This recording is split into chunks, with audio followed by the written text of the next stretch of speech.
पाठ 10 झूठ का अलार्म। झूठ बोलना मनुष्य की सबसे बुरी आदत है। हम सभी कभी न कभी झूठ बोलते हैं, पर यह ठीक नहीं है।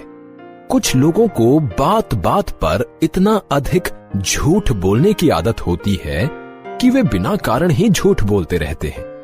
जब उनका झूठ पकड़ा जाता है तो वे बेहद शर्मिंदा हो जाते हैं।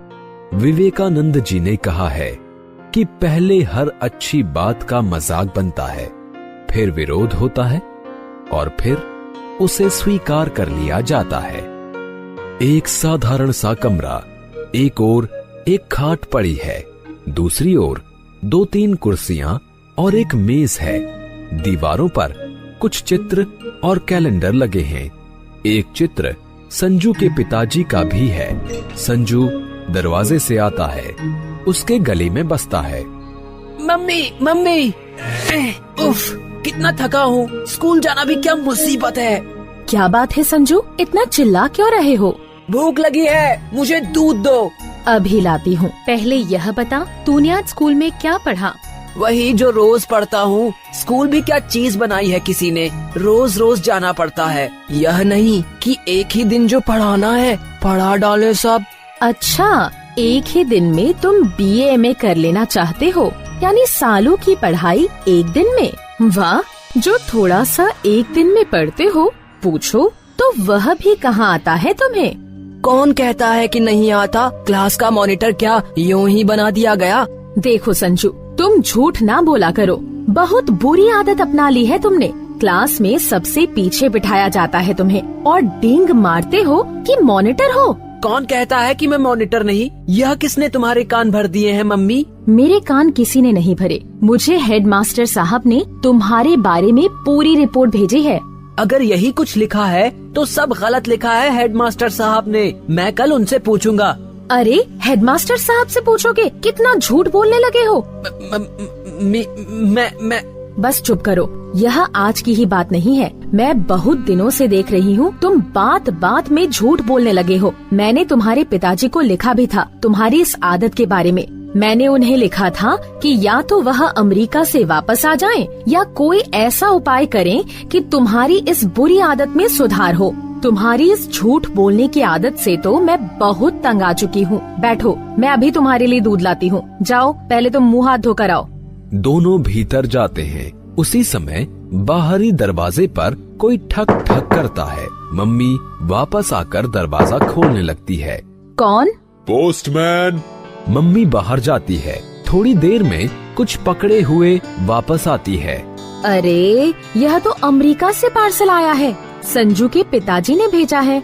अरे संजू, संजू, एक घड़ी है, साथ में पत्र है।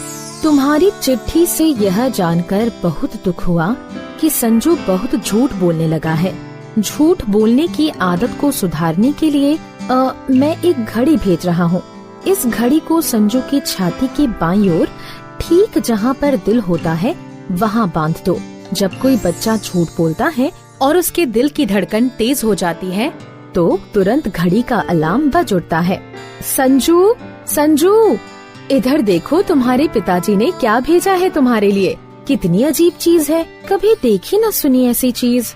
क्या भेजा है मम्मी? दिखाओ तो। यह देखो, यह घड़ी। इस घड़ी को छाती पर बांधना पड़ेगा तुम्हें। इससे झूठ बोलने की आदत छूट जाएगी। तुम क्या कह रही हो? ठीक कह रही हूँ। उतारो अपनी कमीज, अभी सब समझ में आ जाएगा। यहाँ, हाँ, यहाँ ठीक दिल के ऊपर। आखिर होता क्या है इस घड़ी से? जब भी तुम झूठ बोलोगे, जोर से घड़ी का अलार्म बज उठेगा। हाँ, पर मैं तो कभी भी झूठ नहीं बोलता मम्मी। अलार्म बज उठता है। अरे अरे मम्मी, बंद करो ये अलार्म। पहले मानो कि तुमने झूठ कहा।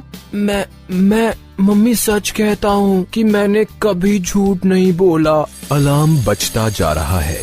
तुम सच बोलते तो अलार्म बजता ही क्यों? मैं अभी उतार कर फेंकता हूँ इस घड़ी को। फेंकोगे तो मैं तुम्हारे पिताजी को लिख दूंगी। अच्छा, मैं झूठ बोलता रहा हूँ। अलार्म बजना बंद हो जाता है। कैसी मुसीबत बांध दी है मेरे साथ। अब तो बात करना ही मुश्किल हो जाएगा। क्या पता किस बात पर अब अलार्म बज उठे। आखिर पिताजी को भी ये क्या सूझा बाहर से लड़कों की आवाज आती है। संजू, संजू। कौन? अरे तुम आओ आओ। अनिल, पुष्पा और सुनील भीतर आते हैं। उनके हाथों में पुस्तकें हैं। क्या बात है संजू, आज तुम खेलने नहीं आए? हम लोग तो बहुत देर तक वहाँ खेलते रहे। अरे मैं आने ही वाला। नहीं, ठहरो, मुझे सोचकर बात करने दो। मैं तो बड़ी मुसीबत में फंस गया हूँ। क्यों? मुसीबत वाली क्या बात हो गई? अरे कुछ नहीं यार, मैं तो यूं ही बात कर रहा था। भला मुझ पर क्या मुसीबत आएगी? मुझ पर तो कभी कोई मुसीबत नहीं आती। अलार्म बजता है। अरे हाँ, भाई मुसीबत तो है, बहुत बड़ी मुसीबत है। अलार्म बजना बंद हो जाता है। सब आश्चर्य में हैं। भाई, ये घड़ी का अलार्म कहाँ से बज उठा? मुझे तो ऐसा लगा जैसे संजू के मुंह से अलार्म की आवाज आ रही है। मैं तो समझा मेरी ही कुर्सी के नीचे से अलार्म बोल उठा है। यार, अब तुम हमसे भी घड़ियाँ छिपा कर रखने लगे। मैं क्या जानूं? नहीं, मुझे पता है घड़ी का, पर मैं बताऊंगा नहीं। क्यों नहीं बताओगे? बस नहीं बताऊंगा। मम्मी ने एक खास जगह पर घड़ी को छिपा रखा है। लेकिन कहाँ? मैं तुम्हारे किसी सवाल का जवाब नहीं दे सकता। तुम्हें बताना पड़ेगा। अब मैं तुम्हें कैसे समझाऊं? मेरी कुछ समझ में नहीं आता। मैं अभी मम्मी से जाकर कहता हूँ। बाहर से निर्मला की आवाज आती है। संजू, मैं आवाजें देकर थक गई और तुम सुनकर भी चुप हो। संजू गुस्से में है निर्मला, इस समय उसे तंग मत करो। गुस्से में होगा तो मेरा क्या कर लेगा? जरा चलो, मेरे पिताजी बुला रहे हैं। मैंने तुम्हारी शिकायत की है उनसे। मम्मी भीतर से आती है। क्या हुआ निर्मला? कल शाम संजू ने मुझे धक्का दिया था आंटी। मैंने इसे धक्का नहीं दिया था मम्मी। अलार्म बजने लगता है। धक्का दिया? हाँ, दिया था। मम्मी हंसती है। अलार्म बंद हो जाता है। संजू अपना मुंह छुपा लेता है। सभी विमूढ़ से खड़े हैं। यह अलार्म कहाँ से बजा आंटी? इन्हें मत बताना मम्मी, इन्हें मत बताना। संजू, जब तक इन सबको तुम्हारी घड़ी के संबंध में पता नहीं चल जाएगा, तुम्हारी झूठ बोलने की आदत कैसे छूटेगी? तुम खुद ही क्यों नहीं बता देते कि अलार्म देने वाली घड़ी तुम्हारी छाती पर बंधी है? मेरी छाती पर कहाँ बंधी हुई है? अलार्म बजने लगता है। अरे हाँ, बंधी हुई है घड़ी, मेरी छाती पर बंधी हुई है। अलार्म बंद हो जाता है। मम्मी ये घड़ी उतार लो। मैं अब झूठ नहीं बोलूंगा। झूठ तो नहीं कह रहे हो? झूठ कहता तो क्या अलार्म न बजता? सब हंसते हैं। मम्मी संजू को गले से लगा लेती है। पर्दा गिरता है।